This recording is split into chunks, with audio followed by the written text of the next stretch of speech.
ನೋಡ್ತಾ ಇದ್ದೀರಾ DNK express news. ಇದು ಜನಸಾಮಾನ್ಯರ ಧ್ವನಿ. ಬಸವನಗೌಡ ಪಾಟೀಲ್ ಯತ್ನಾಳ್ ವಿರುದ್ಧ ವಾಗ್ದಾಳಿ. ಬೆಂಕಿಯನ್ನ ಅಡಿಗೆ ಮಾಡ್ಲಿಕ್ಕೂ ಉಪಯೋಗಿಸಬಹುದು ಅಥವಾ ಇನ್ನೊಬ್ಬರ ಮನೆಗೆ ಬೆಂಕಿ ಹಚ್ಚತಕ್ಕಂಥ ಕೆಲಸವನ್ನ ಈ ಫೈರ್ ಬ್ರ್ಯಾಂಡ್ ಏನು ಈ ಯತ್ನಾಳ್ ಅಂತಕ್ಕಂಥ ವ್ಯಕ್ತಿ, ಕೋಮುವಾದಿ ವ್ಯಕ್ತಿ, ಎಲ್ಲಿ ಹೋದ್ರೂ ಕೂಡ ಒಂದು ಸಮುದಾಯವನ್ನು ಎತ್ತಿಕಟ್ಟಿ ಇನ್ನೊಂದು ಸಮುದಾಯದ ಬಗ್ಗೆ ಅವಹೇಳನಕಾರಿಯಾಗಿ ಮಾತಾಡಿ ಬೆಂಕಿ ಹಚ್ಚತಕ್ಕಂಥ ಅಂತ ವ್ಯಕ್ತಿಗೆ ಬಾಗಲಕೋಟೆ ಕ್ಷೇತ್ರದ ಜನ ಬಹಳ ಸೂಕ್ತವಾದ ಉತ್ತರವನ್ನು ಕೊಟ್ಟಿದ್ದಾರೆ.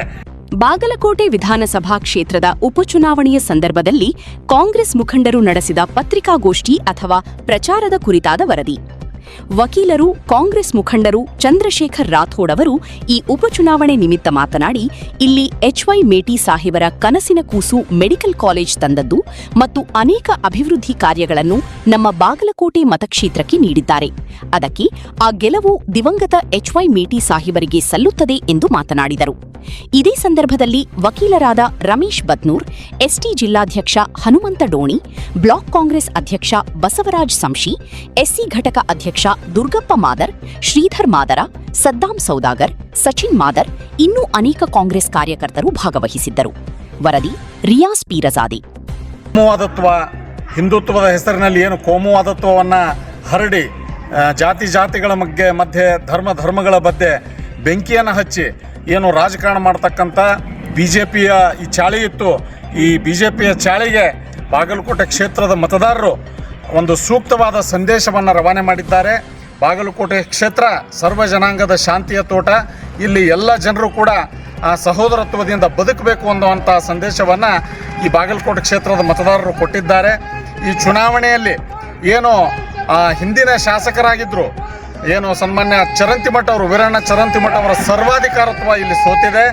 ಇಲ್ಲಿ ಕಾಂಗ್ರೆಸ್ ಪಕ್ಷದ ಜನಸೇವಕತ್ವ ಮತ್ತು ಜನರ ಜೊತೆ ಏನು ಸಹಬಾಳ್ವೆಯನ್ನು ಹೊಂದತಕ್ಕಂಥ ಜನರ ನಿರೀಕ್ಷೆಗಳನ್ನು ಅದಕ್ಕೆ ತಕ್ಕಂತೆ ಕೆಲಸ ಮಾಡ್ತಕ್ಕಂಥ ಕಾಂಗ್ರೆಸ್ ಪಕ್ಷದ ಅಭ್ಯರ್ಥಿ ಶ್ರೀ ಉಮೇಶ್ ಹುಲ್ಲಪ್ಪ ಮೇಟಿಯವರನ್ನು ಗೆಲ್ಲಿಸುವುದರ ಮುಖಾಂತರ ಕಾಂಗ್ರೆಸ್ ಪಕ್ಷದ ಏನು ಈ ಗೆಲುವಿನಲ್ಲಿ ಬಾಗಲಕೋಟೆ ಕ್ಷೇತ್ರದ ಮತದಾರರು ಬಹಳ ಪ್ರಬುದ್ಧತೆಯನ್ನು ಮೆರೆದಿದ್ದಾರೆ. ಇದೊಂದು ಸಂದೇಶ ಇದೆ BJPಯವರಿಗೆ. ಈ ಧರ್ಮಗಳ ಮಧ್ಯೆ ಬೆಂಕಿ ಹಚ್ಚತಕ್ಕಂಥ ಚಾಳಿಯನ್ನು, ಬಡವರ ಮಕ್ಕಳ ಹೆಣದ ಮೇಲೆ ರಾಜಕಾರಣ ಮಾಡ್ತಕ್ಕಂಥ ಚಾಳಿಯನ್ನು BJP ಕೈ ಬಿಡಬೇಕು. ಅಭಿವೃದ್ಧಿ ಪರವಾಗಿರ್ತಕ್ಕಂಥ ಏನು ಕಾಂಗ್ರೆಸ್ ಪಕ್ಷದ ಸನ್ಮಾನ್ಯ ಮುಖ್ಯಮಂತ್ರಿಗಳ ಜನಪರ ಆಡಳಿತ ಇದೆ, ಆ ಜನಪರ ಆಡಳಿತಕ್ಕೆ ಇವತ್ತು ಜನ ತಮ್ಮ ಅಧಿಕೃತ ಮುದ್ರೆಯನ್ನು ಒತ್ತುವುದರ ಮುಖಾಂತರ ಇಲ್ಲಿ ಕಾಂಗ್ರೆಸ್ ಅಭ್ಯರ್ಥಿಯನ್ನು ಬಹಳ ಐತಿಹಾಸಿಕ ಗೆಲುವನ್ನು ಇವತ್ತು ಕ್ಷೇತ್ರದ ಜನರಿಗೆ ಕೊಟ್ಟಿದ್ದಾರೆ ಅಂತ ಹೇಳಿ ಈ ಸಂದರ್ಭದಲ್ಲಿ ಹೇಳ್ಬೋದು. ಏನು ಹಿಂದಿನ ಶಾಸಕರಾಗಿದ್ದರು, ನಮ್ಮ ನಾಯಕರಾಗಿರ್ತಕ್ಕಂಥ HY ಮೇಟಿ ಅವರು, ಬಾಗಲಕೋಟೆ ಜನರ ಬಹುದಿನಗಳ ಬೇಡಿಕೆಯನ್ನಾಗಿತ್ತು ಸರ್ಕಾರಿ ಮೆಡಿಕಲ್ ಕಾಲೇಜು. ಆ ಮೆಡಿಕಲ್ ಕಾಲೇಜನ್ನು ಇಲ್ಲಿ ಬಾಗಲಕೋಟೆಗೆ ತರುವುದರ ಮುಖಾಂತರ ಭಾಳ ಜನಪರವಾಗಿರ್ತಕ್ಕಂಥ ನಿಲುವನ್ನು ಹೊಂದಿದ್ರು. ಅದೇ ರೀತಿ ಬಾಗಲಕೋಟೆ ವ್ಯಾಪಾರಸ್ಥರಿಗೆ ಸುಮಾರು 200 ಎಕರೆ ಹೊಸ ಮಾರುಕಟ್ಟೆಯನ್ನು ಸ್ಥಾಪನೆ ಮಾಡುವಂಥ ನಿಟ್ಟಿನಲ್ಲಿ ಸನ್ಮಾನ್ಯ ಮುಖ್ಯಮಂತ್ರಿಗಳು, ಸನ್ಮಾನ್ಯ ಉಪಮುಖ್ಯಮಂತ್ರಿಗಳು ಹಾಗೂ ಸನ್ಮಾನ್ಯ ನಮ್ಮ ಉಸ್ತುವಾರಿ ಸಚಿವರು ಏನು ಎಲ್ಲ ನಾಗರಿಕರನ್ನ ವಿಶ್ವಾಸಕ್ಕೆ ತೆಗೆದುಕೊಂಡು ರಣನೀತಿಯನ್ನು ಮಾಡಿದರು, ಚುನಾವಣಾ ರಣನೀತಿಯನ್ನು. ಅದರ ಪ್ರತಿಫಲವಾಗಿ ಜೊತೆಗೆ ನಮ್ಮ ನಾಯಕರು ಮತ್ತು ಏನು ಕರ್ನಾಟಕ ಸರ್ಕಾರದ ಸನ್ಮಾನ್ಯ ಲೋಕೋಪಯೋಗಿ ಸಚಿವರಾಗಿರ್ತಕ್ಕಂಥ ಸನ್ಮಾನ್ಯ ಸತೀಶ್ ಜಾರಕಿಹೊಳಿ ಸಾಹೇಬರ ಏನು ಬೂತ್ ಮಟ್ಟದಲ್ಲಿ ಮೈಕ್ರೋ ಮ್ಯಾನೇಜ್ಮೆಂಟ್ ಮಾಡಿದರು. ಪಕ್ಷವನ್ನು ಏನು ಬಹಳ ಶಕ್ತಿಯುತವಾಗಿ ಸಂಘಟಿಸುವುದರ ಮುಖಾಂತರ ಎಲ್ಲ ವರ್ಗದ ಜನರನ್ನು ವಿಶ್ವಾಸಕ್ಕೆ ತೆಗೆದುಕೊಂಡು ಚುನಾವಣೆಯನ್ನು ನಡೆಸಿದ್ದರ ಪ್ರತಿಫಲವಾಗಿ ಇಂಥ ಒಂದು ಐತಿಹಾಸಿಕ ಗೆಲುವನ್ನು ದಾಖಲೆ ಮಾಡಲಿಕ್ಕೆ ಸಾಧ್ಯ ಆಯಿತು. ಈ ಒಂದು ಗೆಲುವಿನಲ್ಲಿ ಭಾಗಿಯಾಗಿರ್ತಕ್ಕಂಥ ಕಾಂಗ್ರೆಸ್ ಪಕ್ಷದ ಎಲ್ಲ ತಳ ಮಟ್ಟದಿಂದ ಹಿಡಿದು ಎಲ್ಲ ಕಾಂಗ್ರೆಸ್ ಪಕ್ಷದ ಕಾರ್ಯಕರ್ತರು, ಮುಖಂಡರುಗಳು, ಅದರಲ್ಲಿ ವಿಶೇಷವಾಗಿ ಬಾಗಲಕೋಟೆ ಕ್ಷೇತ್ರದ ಎಲ್ಲ ಸಮುದಾಯಗಳ ಮುಖಂಡರು, ಎಲ್ಲ ಸಮುದಾಯಗಳ ನಾಯಕರುಗಳನ್ನು ಕೂಡ ಈ ಸಂದರ್ಭದಲ್ಲಿ ನಾನು ಅತ್ಯಂತ ಕೃತಜ್ಞತೆಯನ್ನು ಸಲ್ಲಿಸಲಿಕ್ಕೆ ಬಯಸ್ತೇನೆ.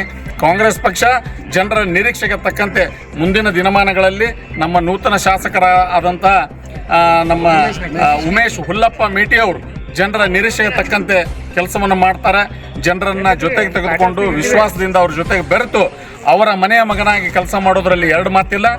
ಏನು ಸರ್ವಾಧಿಕಾರತ್ವ ಇತ್ತು ಇಷ್ಟು ದಿನ ಬಾಗಲಕೋಟೆ ಕ್ಷೇತ್ರದಲ್ಲಿ, ಆ ಸರ್ವಾಧಿಕಾರತ್ವ ಸೋತಿದೆ, ಸಹೋದರತ್ವ ಗೆದ್ದಿದೆ, ಜನಸೇವಕತ್ವ ಗೆದ್ದಿದೆ ಅಂತೇಳಿ ಈ ಚುನಾವಣೆ ಒಂದು ಸ್ಪಷ್ಟವಾದ ಸಂದೇಶವನ್ನು ಕೊಟ್ಟಿದೆ ಅಂತೇಳಿ ನಾನು ಈ ಸಂದರ್ಭದಲ್ಲಿ ಹೇಳಿಕ್ಕೆ ಬಯಸ್ತೇನೆ. Sir, fire brand Basavaraj Yatnal ಅವರು ಕೂಡ ಬಾಗಲಕೋಟೆಯಲ್ಲಿ ಬಂದು ಹೋದರು.